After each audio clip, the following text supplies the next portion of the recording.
when the parents resolve a lot of things, oftentimes the children's trauma, generational trauma, whatever, their symptoms start to just dissipate as well. So as much as we can work with the individual, I can work on me to eradicate the legacy of generational trauma, but I can also then, it can be worked on around me and create a different legacy within me with those, my parents and things like that. So.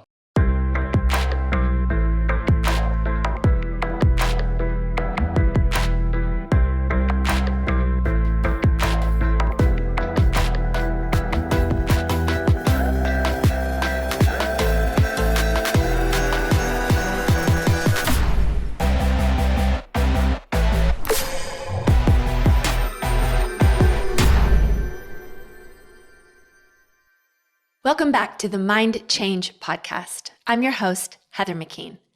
Today we have a special episode for you because we are doing one of our Q&A episodes.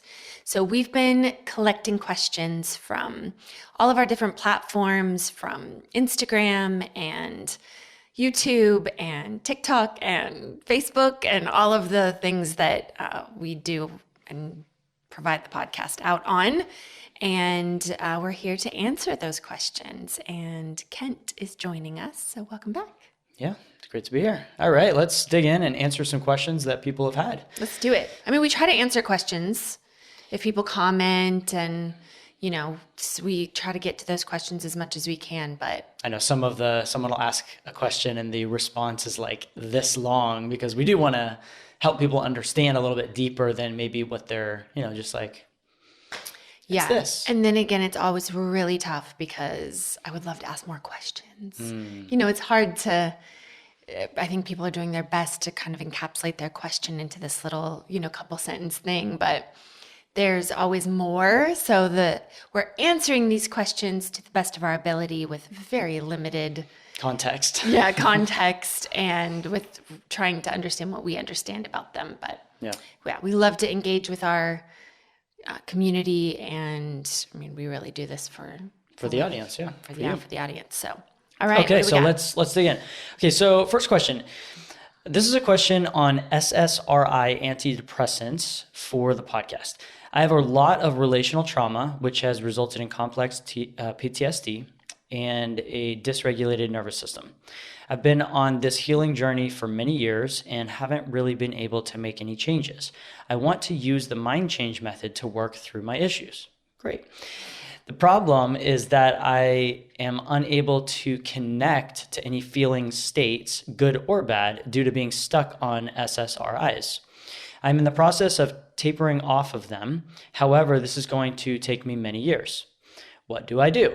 I'm so stuck because I want to work with my feelings to integrate all of this trauma, but I'm worried I won't be able to feel or connect to myself until I'm fully off the medication. What is your experience with this sort of situation? I would be so grateful for any advice you could give me. Anna Wilson. Anna, thank you for writing all of that in and sharing all of that information. The good news is we have done this many times in the sense of worked with people who were on SSRIs or various medications that trying to taper off. Right, trying to taper off.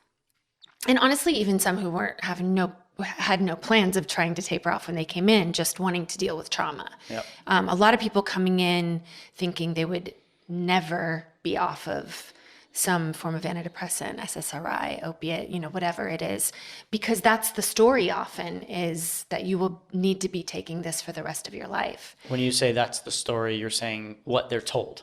Right. Yeah, that's a very common story, which is that you will need to be taking these things for the rest of your life. And boy, it's way too much to go into right now, but we recently did a weekend workshop where we spoke specifically about anxiety, mental health, antidepressants, gave tons and tons and tons of research, stacks of research around this and around the diagnosis of these things, the treatment of these things, and really how poorly the outcomes are or how poor the outcomes have been traditionally over the last 50 years. In the Western medical absolutely. field, medical world. So what I'd say, the good news is you do not have to be off of an SSRI to do mind change. And I think that this person here is saying that she perceives the problem to be because she can't really get in touch with feelings, good or bad.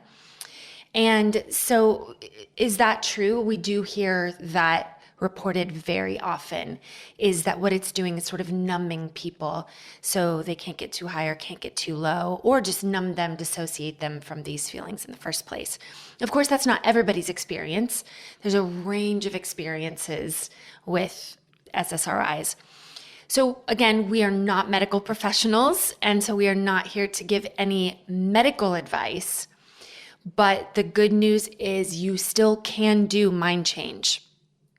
And in fact, I would say, please, if you've struggled this long and had like no relief or no help, please come and get some, because we definitely have helped tons of people in this situation. I mean, I'm from this situation. I'm from being told I would never be able to be off of these, diagnosed manic depressive, bipolar, medicated since I was 16. So I'm someone who was able to get off of all of these things. And then I would say also a great episode, if you have not heard it already, is one that we did recently with Casey and Diane Lynch. So she's got a very similar story and really goes into detail about that. Specifically, this idea of not being able to associate to or feel good or bad actually is often a perception in and of itself. So it's true to you, but that can also be a belief system. It can also be the body's way of keeping somebody safe. Can be a coping mechanism as well. Right, because there are people who feel that way who are not on any SSRI. So it's not necessarily correlated, cause and effect. And yes, that can be the results of an SSRI at times, but there's plenty of people out there who would say that they have that same issue and concern who are not being medicated. One other thing that I'll say about this is that, there are certain therapies out there that I think it's called emotional focused individual therapy or something like that. There's a number of other ones that are very much like you're talking about wanting to get in touch with your feelings. And that's an incredible thing to want to do. The nice thing about mind change is it's not necessarily like, okay, and what's the feeling there? You don't have to go into the emotion. Remember that emotions are simply the outcome or the way that we have connected a chemical response in our body to what we believe is good or bad. Right. And so, or scary or not, or whatever. And so all of the feeling words, they don't necessarily have to be fully understood and felt while you're doing the work. What we've found is that when you get into the work, you find the bother, you find the trauma, you find whatever it is that you see or hear or possibly feel, but feeling is just one aspect of it. And so there can be a lot of other things that once you start to get in there and take off layers, all of a sudden, oh my goodness, I'm starting to feel feelings, because now it is in your nervous system. Now it's safe to actually feel the feelings now that we're getting rid of some of the other layers. So yes, definitely doesn't have to be a hindrance. Oh, not at all. In fact, I think this is something that could be of huge benefit, because we address, unlike any other modality I've come across thus far, we can address all the different ways that these memories were stored and held. And so right now you're just connecting with the kinesthetic version of that, the feeling version of that. Mm-hmm. And there are many more. And I would say, based on some information even given in this brief paragraph, you have plenty of information for us to work with. Somehow you know that you have relational trauma. Somehow you know you have CPTSD. So then that's enough. That's enough for us to go off of, for you to get generally major changes based on how you know those things are true, how they're stored in your body. And we trust that if your nervous system right now is dysregulated or it doesn't feel safe to feel feelings, we trust that and we can work with that and get you to the point where that then is the natural byproduct of the work that is done. So you're in luck. Thanks, Anna. Thanks, Anna. All right, let's move to the next one. It says, have you ever talked about the phenomenon of symptoms ramping up as you clear and make positive changes? I'm assuming that she's talking about negative, like physical ailments, whatever, some sort of symptom. Is that even something you see in your practice? I'm assuming it has something to do with secondary gains. This is from user Ma1102 on YouTube. All right. Great question. Have we talked about this before? I am sure. At some point. Someplace, somewhere. I mean, we talk about a lot of things in a lot of different platforms. But here, yeah. So remember, for us, from a mind change perspective, everything, whether they're symptoms or whether they are perceived things happening around us, because I could even see this happening in, for instance, if you come in to work on a relationship and you work on the relationship and things get quote unquote worse before they get better. You know, some people is that possible? Yes, absolutely. I think that is possible. Symptoms and everything. So is it something we see? Yeah, at times, and other times not at all. When it does happen, for us, it's feedback. And let's say a physical thing. Do symptoms sometimes ramp up? I would say it's probably not as common in mind changes I've seen in other modalities. I know there's languaging around like a healing crisis, or sometimes when you start to, you get on a new supplement, or you start a new regimen or a new program or a new pharmaceutical or something like that, certain things can happen. And the health and wellness world has sort of adopted this as like the healing crisis, the dark and before the light. Can that happen? It sure can, but I'd say it doesn't happen maybe as often as the other things. What is happening in those situations is good news to us in mind change. Tell me about that. Because if something can move and get worse, then that by us doing mind change, by us sitting in a mind change session, then that means that we have some agency over what our body is producing. Because if we can sit for an hour and a half and we're not adding chemicals, we're not adding environmental changes in that moment, we're not just talking through it, we are going deep in and triggering the subconscious neural pathways that are producing the thing. If we can make that go up, yay, because then that presupposes we can also make it go down. If it goes up, then that's communication. Then a trained mind change professional is going to make the connections from what happened right before a sort of surge of whether it's a symptom or a reaction or something like that. And when we connect those dots, that for us is figuring out the structure, and it's probably not going to last much longer if we, as professionals in the mind change practitioner world, if we can find the structure, it's probably going to be taken apart quite easily. So does that sometimes happen? Yeah. It also sometimes is because we are getting into like really deep foundational things. Right. Like if this changes, and she speaks a little bit to this around secondary gains, but like if we change this changes everything. Which to the subconscious can be a really scary thing, because your subconscious wants to keep everything in alignment with what it already knows. Even if it's not quote unquote logically healthy or logically best, it already knows this symptom, this issue, this problem, whatever that you're doing. And so it wants to stay there to keep you safe. Yeah. And so I've actually seen this pop up at times, not in a session. So, well, I mean, yes, in the session, we're kind of amping it up and everything, but with like a symptom showing up is sometimes when someone comes in, maybe for their first session or maybe their second, because they have written down all of their stuff about their, their pain cure, right? Their past negative experiences and current realities. They've written down all of these things. It's conjuring up the stuff in their body that also they know on a deeper level that I'm about to go in to change this stuff. Yep. Which then the body and the mind is like, whoa, what are you doing here? Right. And so sometimes I can see like clients kind of like, oh, how are you doing? You excited about your first? Like, I don't know, I felt like really weird today. And like, there's been a lot of anxiety. Really? What's that about? I'm not sure. I'm just, and it's because it's naturally coming up due to the fact that your body, your subconscious knows something's going to shift here. Yeah. And on the other side of it, I've seen people they come in for one thing. Right. We shift it, it goes away, and then up comes something else and sometimes even stronger. Mm-hmm. And that's often because the body's like, wait, are we finally doing this? Are you finally listening? Like, are we going to actually do this?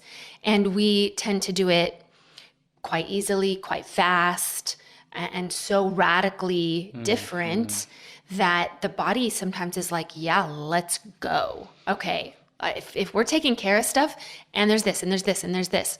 And that can feel maybe a little daunting for some people, other than if it's in there, it's coming out anyway. Yeah, and it means that if it's starting to come out, it means that there's safety enough for this new or bigger thing or more symptoms to come up. No, it's been in there. Yeah. It's just now surfacing.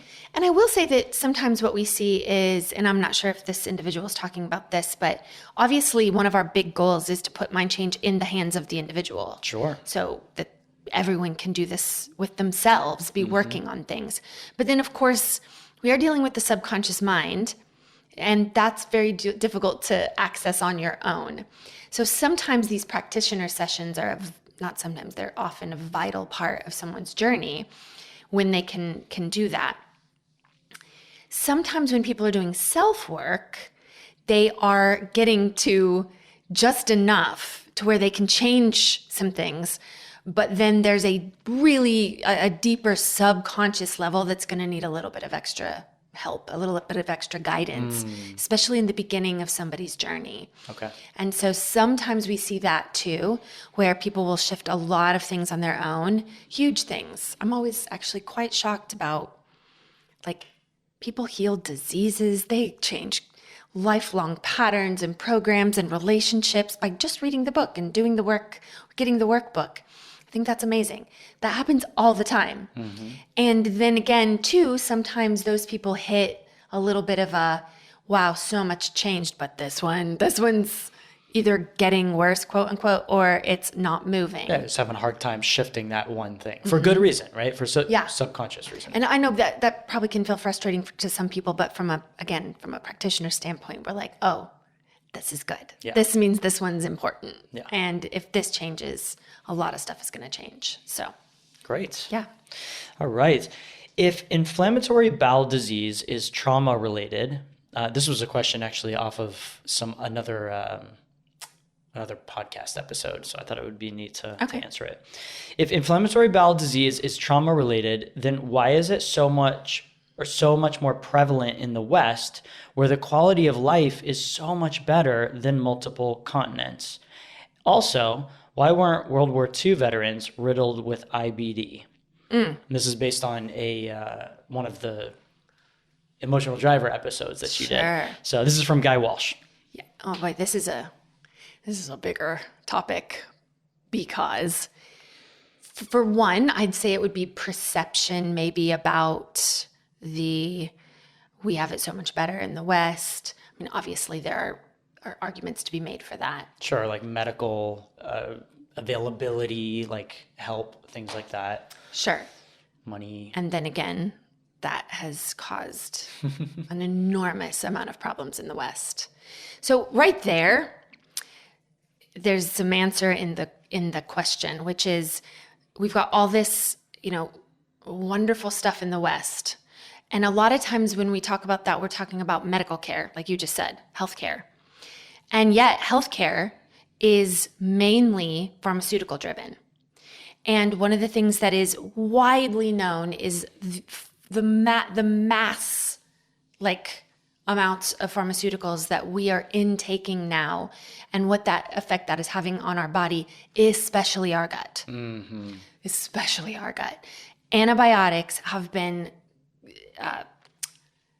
given the responsibility of really decimating so much of our gut health. And they have increased, if we're talking about from World War II until now, that has increased tremendously. So how does that play into trauma? Well, the other thing, and that's another big part of this conversation, which is we had better ways of dealing with trauma from a more natural standpoint, like for thousands of years before where we are now.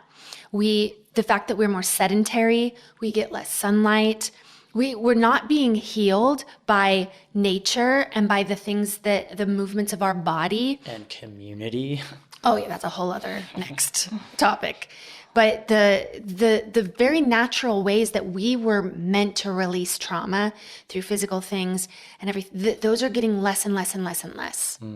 So we are storing trauma more and more and more and more than we ever have before. And arguably, that has been getting progressively worse as time has gone by. That means a lot of us are carrying multiple generations of trauma in our body. Epigenetics is proof of that. The study of epigenetics, which is trauma being passed down through our genes. And if we're not releasing it in one generation, then part of that's being passed down, and then a larger part's being held, as you're talking about, and then more it's passed down. And then we went into a therapy revolution, which talk therapy really actually, for the most part, passed the first witnessing, with another being, what happened and validation and everything. Beyond that, we're, from a neurobiological standpoint, we are rehearsing and therefore making those traumas even deeper in our bodies. They're more well rehearsed, they're well practiced. So that makes them more deeply held.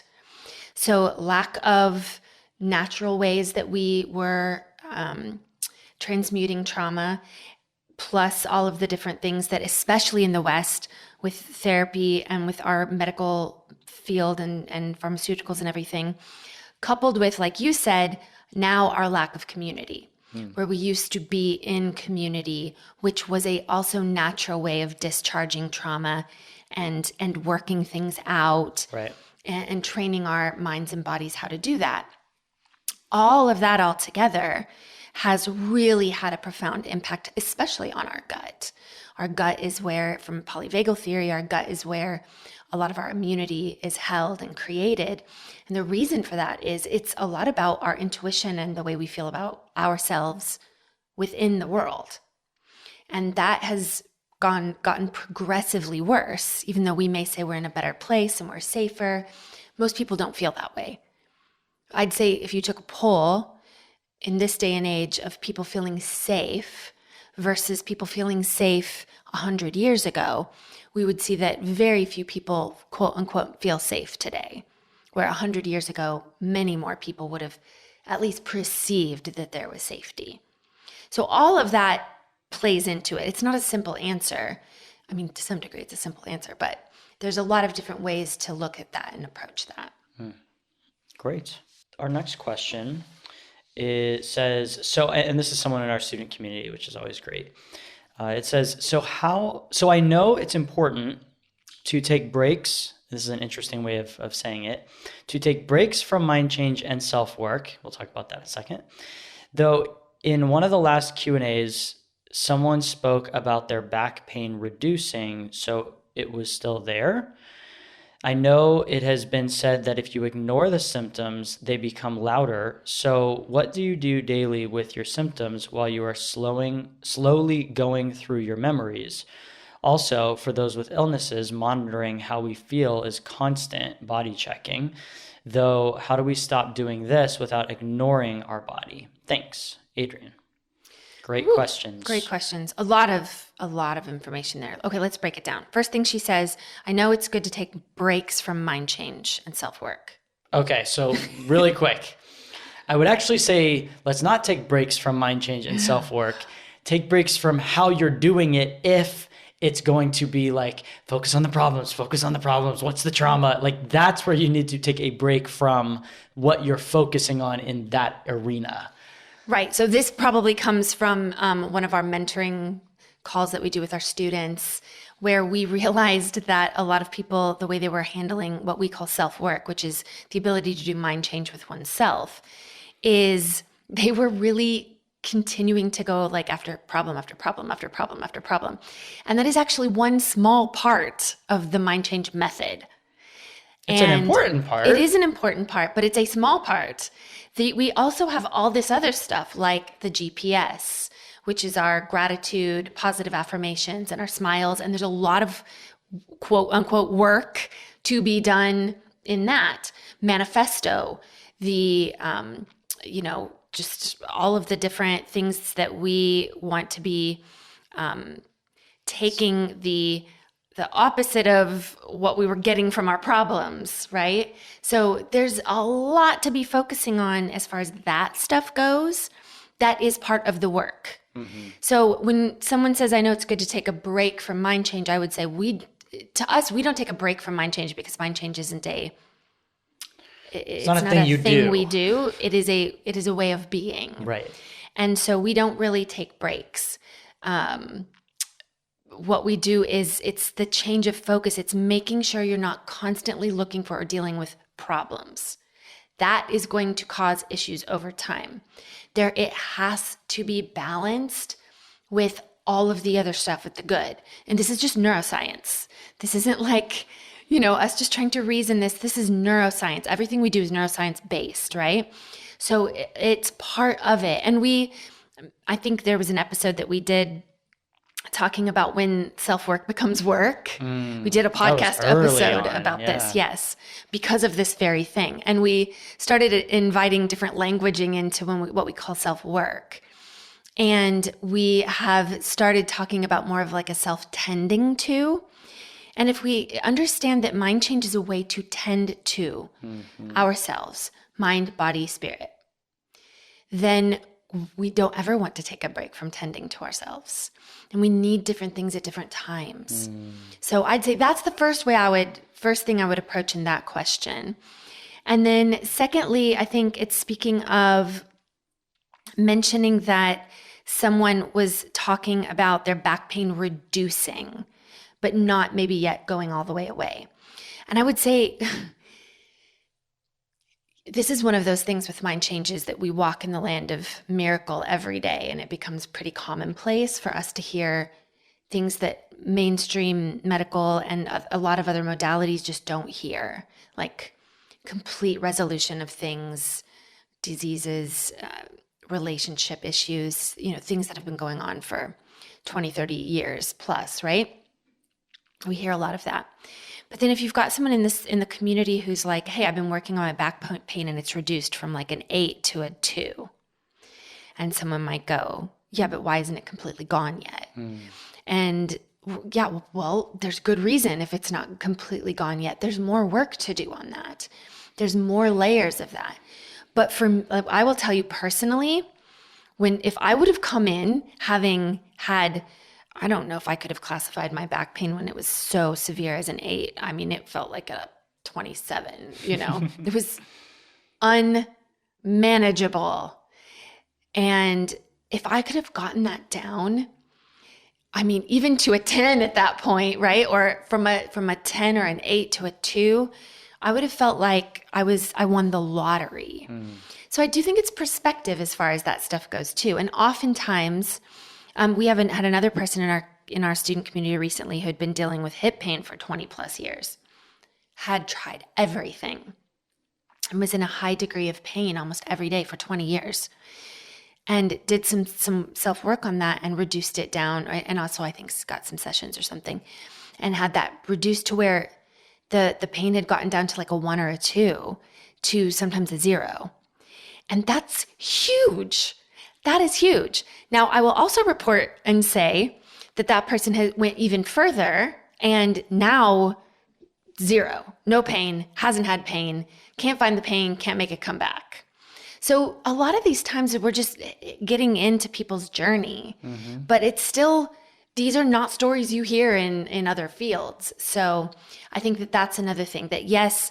And then I think the next thing she goes into is if we don't listen to the symptoms, they will often get louder. And that's based on the understanding through mind change that pain is communication. And it absolutely is. And we also are meeting people at the degree of healing in which their mind, body, and spirit can handle. So because of the complexity with secondary gains and secondary losses, very frequently, if we see something getting a little bit stuck or stubborn, which again is really relative in the mind change world, then we know there's a deeper layer. But the beauty is we generally then can go to that deeper layer. It's just the knowledge that it's a deeper layer.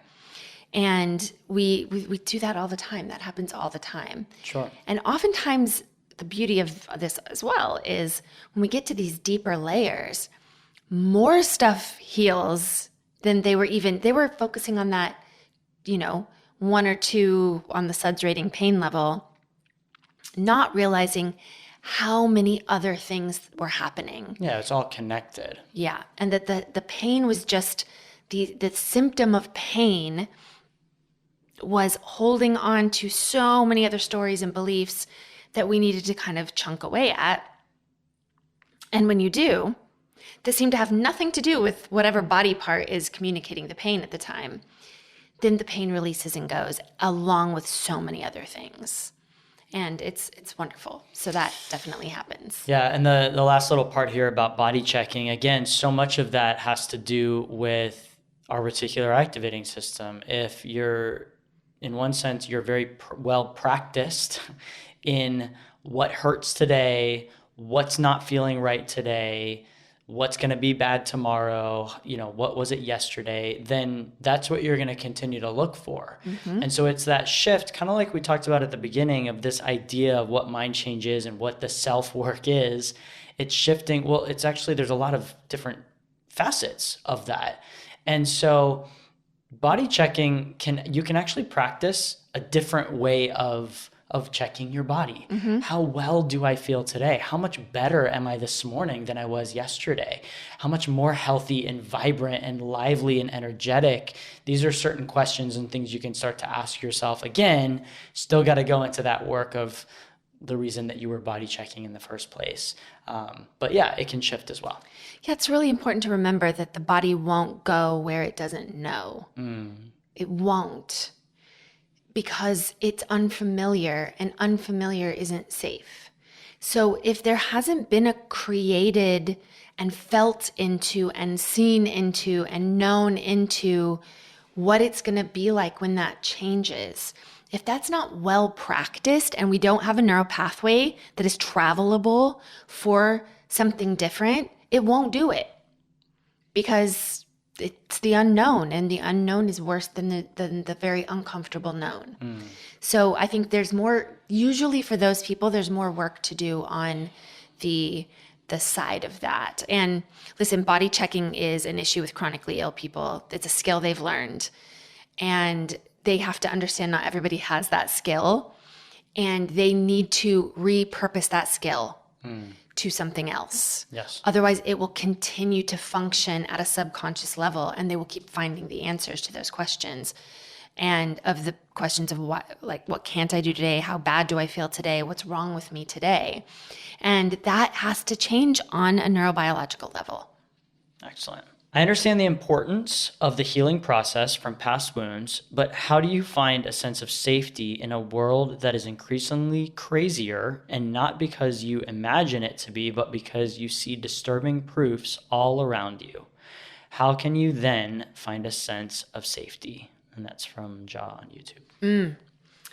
Well, this is another probably bigger concept, but there is information in there. And I think it's important to remember that perception is our reality for every person. Yep. And I think for this individual, it may be very, very, very difficult to hear that someone else's truth is they feel like they're in a safer world than ever before. And we'll have proof of that. And that's what makes our reality, is the proof that we hold on to and that we practice. And if someone is a little bit more geared, probably from childhood, so it's not like this is this person's fault or that they're doing anything wrong, they probably have filters and default settings that were, for very good reason, coded in childhood that they're not aware of. So this is all they've ever known. And of course, they find other people who think like this and talk like this, and it's probably familial or generational. And so it seems like this is the only way to be, and that anyone else not being this way is crazy, or there's something wrong with them, or they're delusional. But it is perception. So plenty of people out there every day feel inundated by the amount of good, overwhelmed by the amount of beauty and good and hope and joy that they find in every day. They may listen to the news, which I don't recommend, but and hear wonderful stories and find wonderful stories. You can fight all you want, but the hardware is there. Our reticular activating system is real, and it does create filters that we are not conscious of. Good or bad. Good or bad. And that's perception Judge, too, yes. right? So yeah, I think that's, there's, what I would say to this person is, especially if they were coming in as a client, okay, first of all, there's nothing wrong with you. And there's nothing wrong with the person who thinks opposite than you. You both have very good reasons for being who you are and thinking what you think. Yeah. My question to this person would be, is it serving you? Do you like feeling like things are crazier and more dangerous every day? What is that producing in you? Do you want it to be different? And they may be like, I want it to be different, but there's no way it can because of the proof. Well, then there you go. What needs to change? Their proof. And what they don't realize is in the filter that is helping them to stay safe by seeing all the things that are crazy and bad and horrible in the world, that it is filtering out so many good things because that doesn't stay with the narrative. It has to fit your confirmation bias. And so the good news to this person is you are filtering out so much good, so many amazing things, so much of a breadth and width and depth of life that you might be currently missing out on. And you may not believe yet that there's proof otherwise, but if we go into the hardware, if we go into the mechanisms of the brain, that's where we find why this was coded this way, how it was coded this way, and we can rewire and start opening up this person's eyes and filters to a different world to be living in. A beautiful world, a safe world. Right. Great. Okay. Let's see. Got a number more here. I would like to know how to address generational trauma in children, also for children or adults. How do you address the fact that generational trauma was there, but you don't know the specifics? Do you even need specifics? Thanks so much. Becky K. Thanks, Becky. Great conversation to have here around generational trauma. It's come up more and more and more in the years I've been practicing and helping people with mind change. We have some really specific ways in the mind change method of dealing with generational trauma.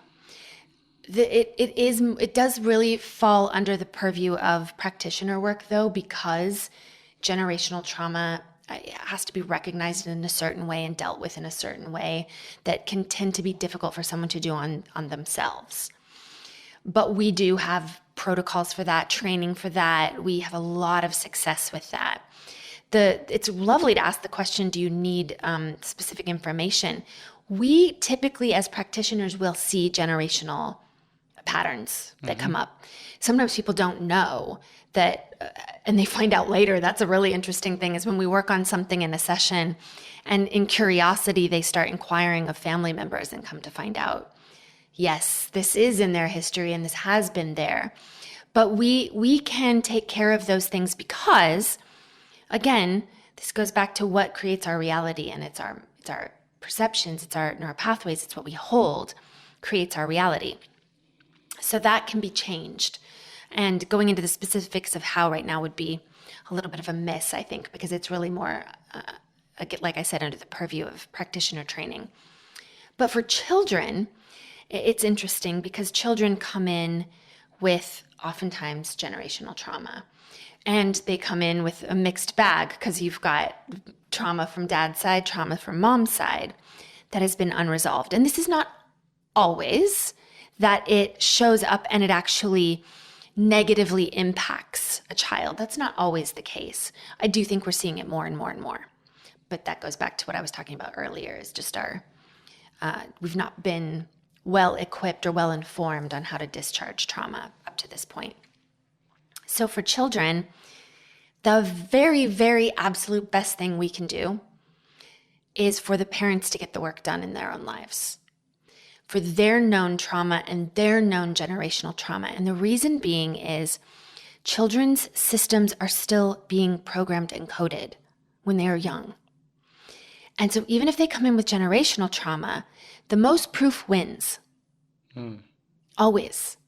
The most proof wins. That's just the way that it works neurobiologically.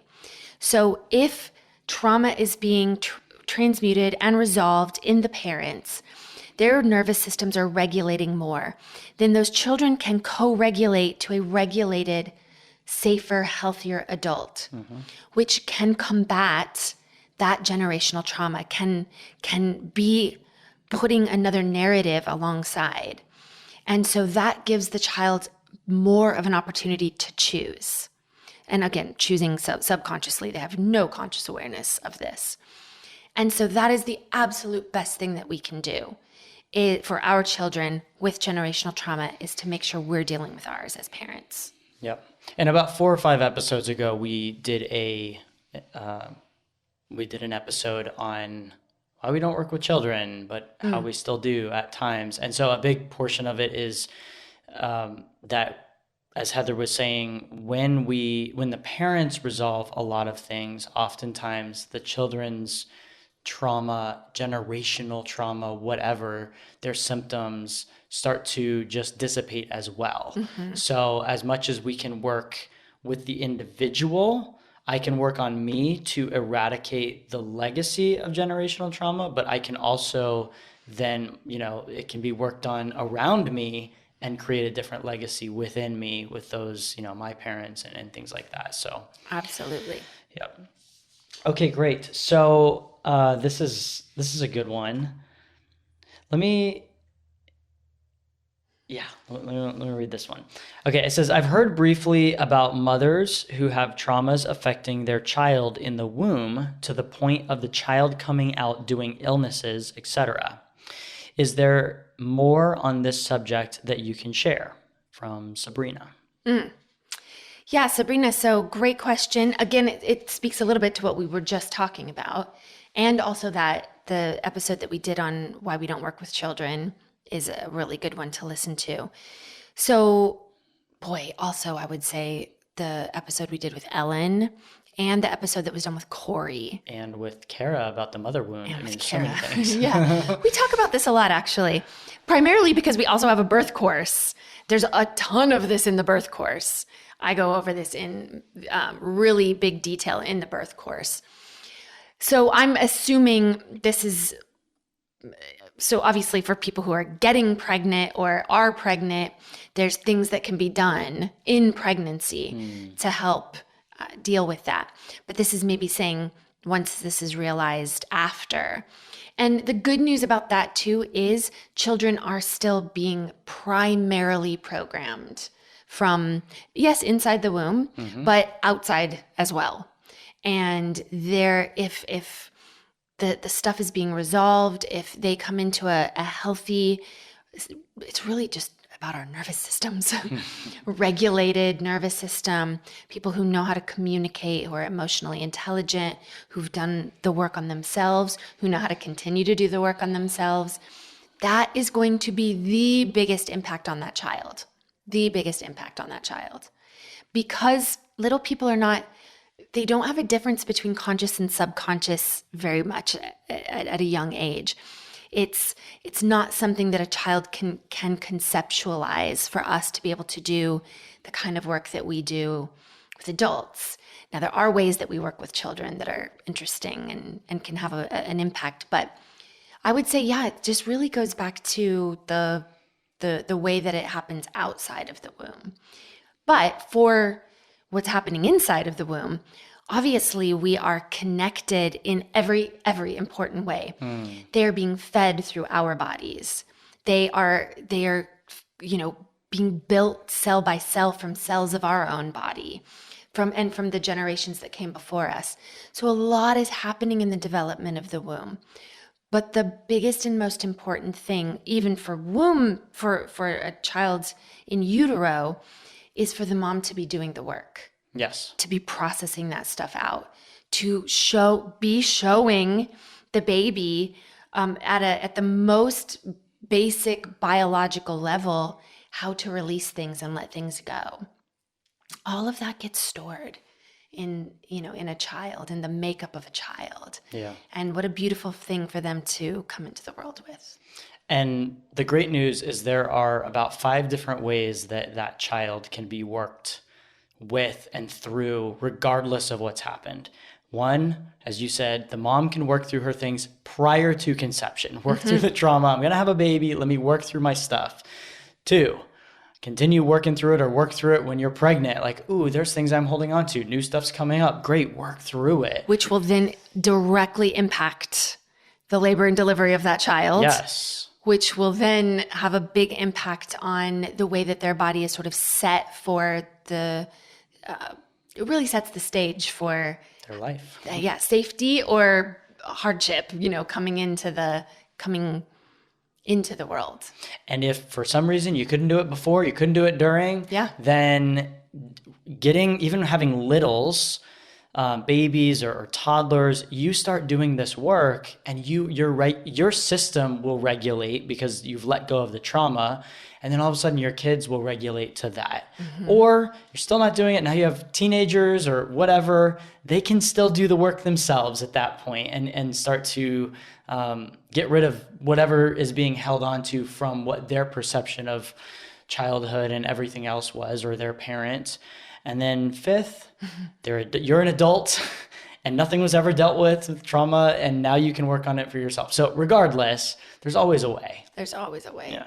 And even we have plenty of adults come in with adult children. Right. And they do the work and it changes the relationship with their adult children or with their parents. I mean, that happens all the time. Yeah. So it's never too late. All right, let me close with this question. This is from, the handle is Bear Witness to My Soul. How long until you see results with mind change? Boom. Oh my goodness. I think I can confidently say most people see results within an hour of the first session or less. Yeah. I mean, gosh, a lot of people say they see results in the consultation. There's just a different way. I guess it's, depending on what results are to you, that's going to be the real answer to that question. But I see people shifting all the time, with the way that we ask questions, with the way that we know how to work with the brain and with people. A lot of stuff can shift. I've heard it so many times that people come into the session and they're like, this was so much worse before I went into the consultation, but I already started feeling better from the consultation, which we're not really we're probably still doing a little bit of mind change because this isn't a system. This is just what we do now. But there's, I think already the approach is different and there's hope for these people and it's real. So we're carrying that with us. Right. We're not selling anything to anybody. There's no snake oil here. Every single podcast episode interview is with someone who has had success with mind change.